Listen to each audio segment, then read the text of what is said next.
जय श्री हरि हरे कृष्णा। ओम नमः शिवाय। हर हर महादेव। प्रिय श्रोताओं, आज हम सुनेंगे सोमवार व्रत की प्राचीन कथा, जो कि इस प्रकार है। प्राचीन काल की बात है। एक गांव में एक साहूकार रहता था।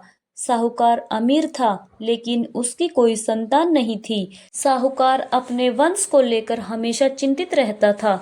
साहूकार भगवान शिव को प्रसन्न करने के लिए सोमवार का व्रत किया करता था और व्रत के दौरान भगवान शिव पार्वती की पूजा भी किया करता और शाम को शिवलिंग पर दीपक जलाता था। साहूकार की पूजा अर्चना को देखकर एक दिन माता पार्वती ने भगवान शिव से कहा, हे प्रभु, यह साहूकार आपका परम भक्त है। प्रति सोमवार को विधि विधान से आपकी पूजा किया करता है। मुझे लगता है कि आपको उसकी मनोकामना पूर्ण करनी चाहिए। शिव ने पार्वती जी की बात को सुनकर कहा, हे गौरी, यह संसार का एक कर्म क्षेत्र है। जैसे एक किसान अपने खेत में बीज बोता है तो कुछ वक्त बाद उसे पेड़ मिलता है, उसी तरह इस संसार में जैसा इंसान कर्म करता है उसे उसका वैसा ही फल मिलता है। भगवान शिव बोले कि इसके कर्मों में संतान सुख है ही नहीं। लेकिन माता पार्वती ने भोले भंडारी से दोबारा आग्रह किया और कहा, हे नाथ, फिर भी आप इसकी मनोकामना पूर्ण कर दीजिए। यह आपका परम भक्त है। अगर आपने अपने भक्तों की इच्छा को पूर्ण नहीं किया तो वह आपकी पूजा आराधना क्यों करेंगे।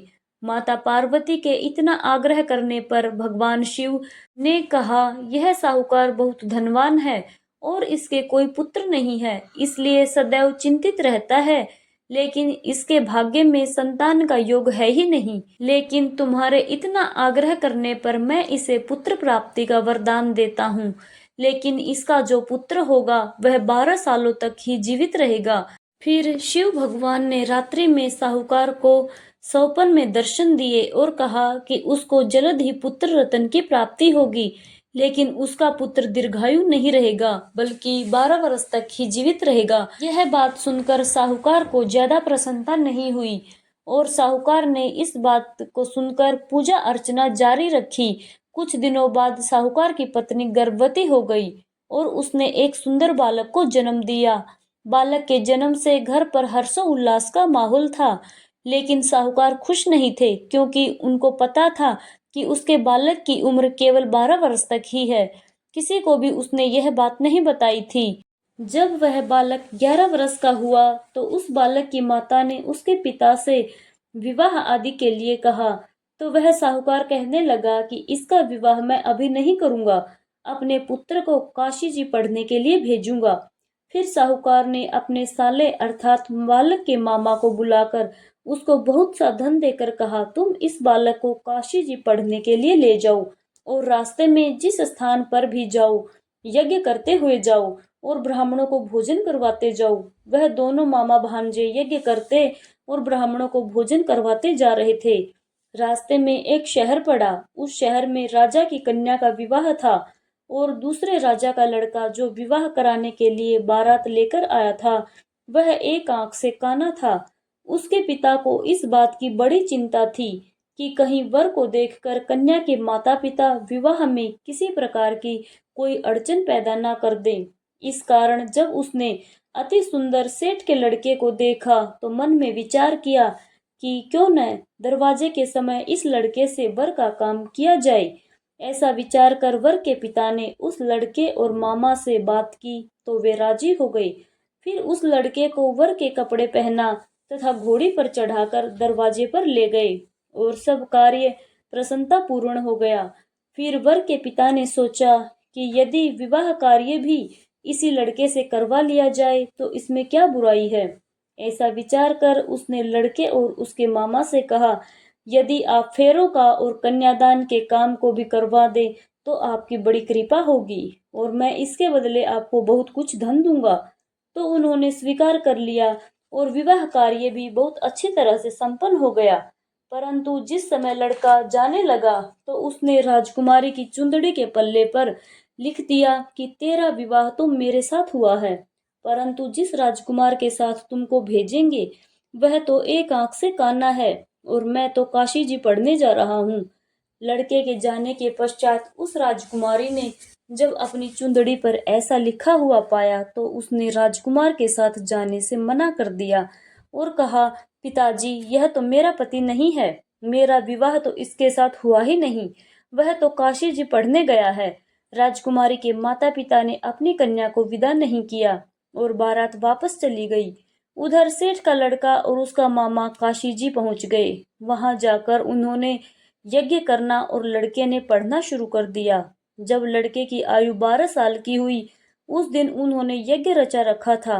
लड़के ने अपने मामा से कहा, मामा जी, आज मेरी तबीयत कुछ ठीक नहीं है। मामा ने कहा, अंदर जाकर सो जाओ। लड़का अंदर जाकर सो गया और थोड़ी देर में उसके प्राण निकल गए। जब उसके मामा ने आकर देखा तो वह मुर्दा पड़ा हुआ। उसको बड़ा दुख हुआ और उसने सोचा कि अगर मैं अभी रोना पीटना मचा दूंगा तो यज्ञ का कार्य अधूरा रह जाएगा। अतः उसने जल्दी से यज्ञ का कार्य समाप्त कर ब्राह्मणों के जाने के बाद रोना पीटना शुरू किया। संयोगवश उसी समय शिव पार्वती जी उधर से जा रहे थे। जब उन्होंने जोर जोर से रोने की आवाज सुनी तो पार्वती जी कहने लगी, महाराज, कोई दुखिया रो रहा है, इसके कष्ट को दूर कीजिए। जब शिव पार्वती ने पास जाकर देखा तो वहां एक लड़का मुर्दा पड़ा था। पार्वती जी कहने लगी, महाराज, यह तो उसी सेठ का लड़का है जो आपके वरदान से हुआ था। शिव जी कहने लगे, हे पार्वती, इसकी आयु इतनी ही थी सो यह भोग चुका। तब पार्वती जी ने कहा, हे महाराज, इस बालक को और आयु दो, नहीं तो इसके माता पिता तड़प तड़प कर मर जाएंगे। पार्वती जी के बार बार आग्रह करने पर शिवजी ने उसको जीवन वरदान दिया और शिवजी महाराज की कृपा से लड़का जीवित हो गया। शिव पार्वती कैलाश चले गए। तब वह लड़का और मामा उसी प्रकार यज्ञ करते तथा ब्राह्मणों को भोजन करवाते अपने घर की ओर चल पड़े। रास्ते में उसी शहर में आए जहां उसका विवाह हुआ था। वहां पर आकर उन्होंने यज्ञ आरंभ कर दिया तो उस लड़के के ससुर ने उसको पहचान लिया और अपने महल में ले जाकर उसकी बड़ी खातिरदारी की और बहुत दास दासियों सहित आदर पूर्वक लड़की और जमाई को विदा किया।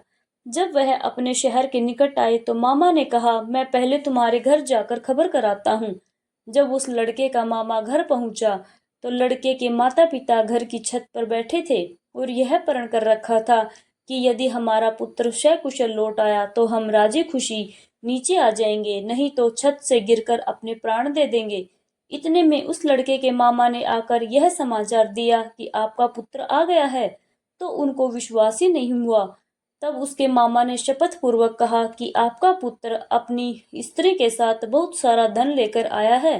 तो सेठ ने आनंद के साथ उसका स्वागत किया और बड़ी प्रसन्नता के साथ रहने लगे। इसी प्रकार से जो कोई भी सोमवार के व्रत को धारण करता है अथवा इस कथा को पढ़ता और सुनता है, उसके समस्त मनोकामनाएं भगवान शिव शंकर की कृपा से पूर्ण होती है, इसमें कोई संदेह नहीं। बोलिए शिव शंकर भगवान की जय। अब सुनेंगे शिव भगवान की आरती। ओम जय शिव ओमकारा, भज जय शिव ओमकारा, ब्रह्मा विष्णु सदा शिव अर्धांगी धारा। ओम जय शिव ओमकारा, एकानन चतुरानन पंचानन राजे, हंसानन गरुड़ासन वृषवाहन साजे। ओम जय शिव ओमकारा, दो भुज चार चतुर्भुज, दस भुज अति सोहे, तीनों रूप निरखते त्रिभुवन जन मोहे। ओम जय शिव ओमकारा, अक्षमाला वनमाला मुंड माला धारी, चंदन मृग मद सोहे भोले शशिधारी।